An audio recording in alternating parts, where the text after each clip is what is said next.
I'm Katinka Klein, and I'm a cellist. And I'm Marcus Balter, and I'm a composer. My initial intention was to write an homage to Boulez, and that was my focus until November when I got the horrible news that Pauline had passed away. So I went back to my plans and I decided to do a piece that celebrated both of them, which was actually an easy thing since there were a lot of intersections between the two composers. So the name of the piece is Shadows of Listening, and it is for cello and live electronics, and it is an homage to Pierre Boulez and Pauline Oliveros.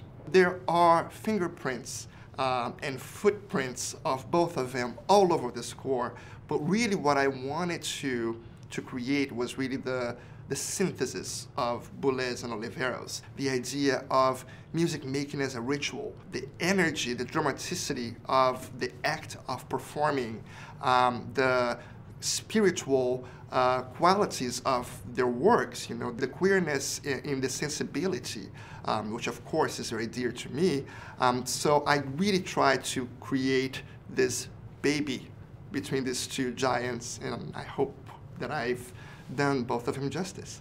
You do have two people with many, many stories, and in many ways sort of like two wild beasts, if you will.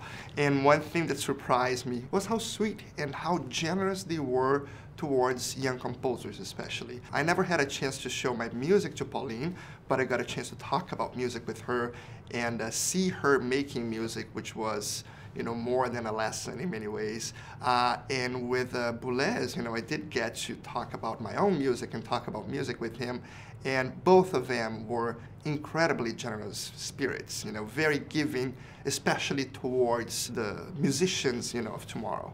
Marcus and I have collaborated a lot. We worked over Skype for a little bit, and Marcus... Because we don't live in the same city we don't live in anymore. the same city, and Marcus was like, can you just whisper some phrases and play the cello and whistle.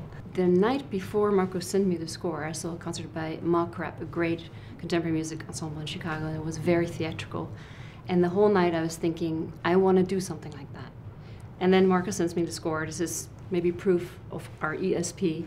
And it's very theatrical. And so it's definitely a new area for me, and something that I look forward to really jumping into and exploring.